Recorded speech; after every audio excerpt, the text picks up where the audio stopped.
Nous entrons dans le temps du carême. Le temps de carême, c'est quoi?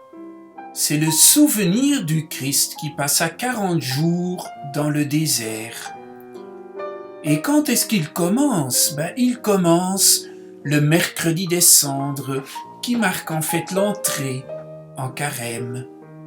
Et voici le texte qui est lu, surtout dans les églises catholiques qui fêtent aujourd'hui le mercredi des cendres.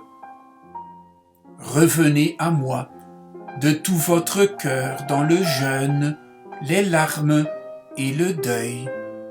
Déchirez vos cœurs et non pas vos vêtements, et revenez au Seigneur votre Dieu. Le texte que nous avons lu il y a 2 jours est le récit de la tentation dans le désert.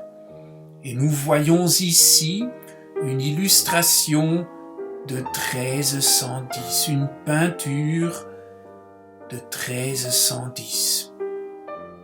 Au centre, le Christ qui pointe du doigt le diable. Le Christ qui trouve au milieu du tableau son soutien sur le roc. À sa droite ou à notre droite, à sa gauche, nous voyons les anges qui le protègent. Et de l'autre côté, le diable qui le tente. 40 jours nous séparent lors du mercredi des cendres de la fête de Pâques. 40 jours, c'est une période symbolique, une période de jeûne dans le désert après le baptême. Les Hébreux voyagent pendant 40 ans dans le désert après avoir traversé la mer Rouge. La durée du déluge, l'arche de Noé flotte 40 jours sur les eaux. 40 jours après sa naissance, Jésus fut présenté au temple de Jérusalem pour sa purification légale selon la loi établie. Et 40 jours séparent l'ascension de Jésus de sa résurrection. Élie, il marche 40 jours et 40 nuits avant d'atteindre le mont Horeb et il jeûna pendant 40 jours avant de commencer son ministère public. Il resta 40 jours sur le mont Carmel. Pendant 40 jours, Goliath défia David et le peuple de Ninève dut se repentir pendant 40 jours. Le règne de David sur Israël dura 40 ans, de même que le règne de Salomon à Jérusalem. Etc. etc. C'est donc une période de préparation et de nombreux peintres ont représenté des passages, des tentations et des passages de l'épître, ou plutôt le récit de Pâques. Par exemple, Sandro Botticelli. Nous voyons à gauche les 3 tentations auxquelles a été soumis le Christ par le diable selon l'évangile de Matthieu. Et une autre fresque est située au mur opposé de la chapelle Sixtine, également de Sandro Botticelli, qui peint les épreuves de Moïse.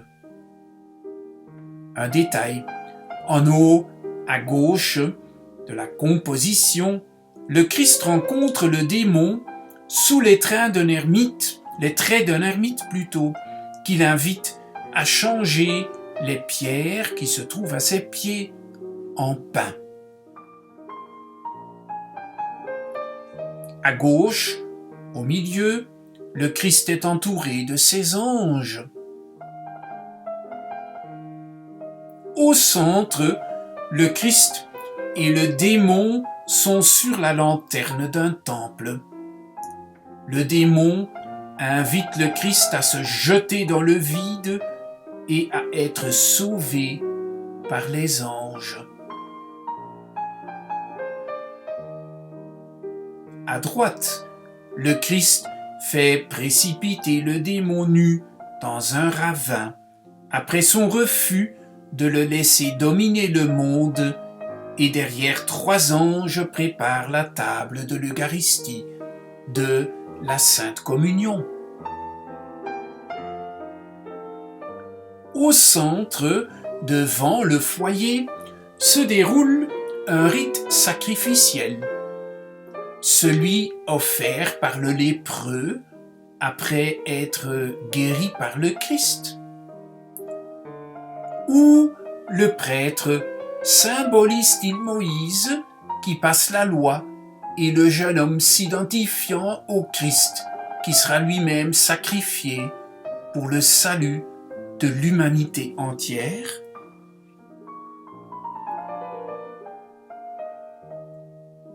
L'épisode du Christ sur la croix est rapporté par les évangiles comme une étape importante de sa passion.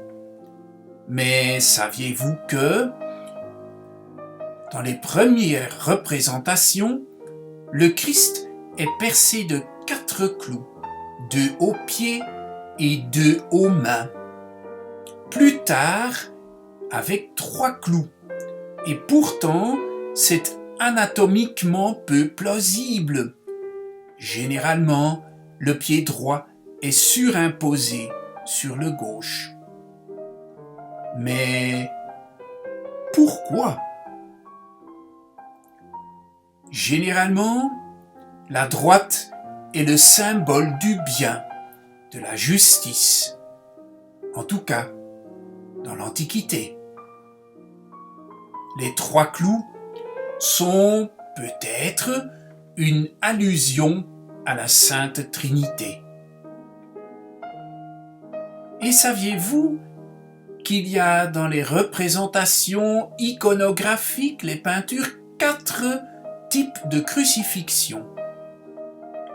La crucifixion à un seul personnage, la crucifixion à 3 personnages, le crucifié, la Vierge et Jean, la crucifixion à 4 personnages, le crucifié, la Vierge, Jean et Marie-Madeleine, et la crucifixion à grand spectacle entouré d'une foule.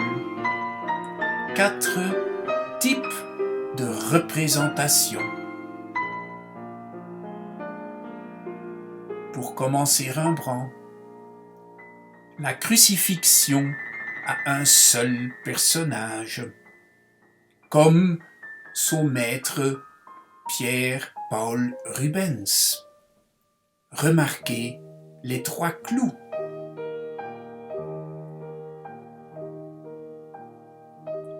Mais il y a aussi la crucifixion à 3 personnages, le crucifié, la Vierge et Jean. Et enfin, le crucifié et 4 personnages, la Vierge, Jean-Baptiste, Marie-Madeleine et Jean. Et le Christ, la figure du Christ, une tête du Christ après la vie, c'est-à-dire peint d'après un modèle vivant. Paradoxe apparent. Comment un artiste peut-il peindre le Christ d'après un modèle vivant? Parce que le peintre représente un voyage intérieur. Regardez les yeux, la bouche, même les dents. S'il s'intéresse à la nature divine du Christ, il n'en oublie pas le caractère humain. Dès la Bible et dans la Bible, le personnage du Christ représente tous les paradoxes. N'est-il pas le roi des Juifs, bien que crucifié par les pharisiens? Ensuite, n'est-il pas homme, mais en même temps fils de Dieu? Rembrandt nous démontre encore et toujours que pour s'approcher de Dieu, il faut s'approcher de l'humain et l'aimer pour ce qu'il possède de divin en lui, c'est-à-dire l'étincelle de créativité qui l'unit au Créateur. Et c'est avec ce message, chers auditeurs, que je vous souhaite une bonne continuation du carême et que la créativité qui nous unit au Créateur puisse nous enthousiasmer, nous inspirer et nous porter. À bientôt. Au revoir.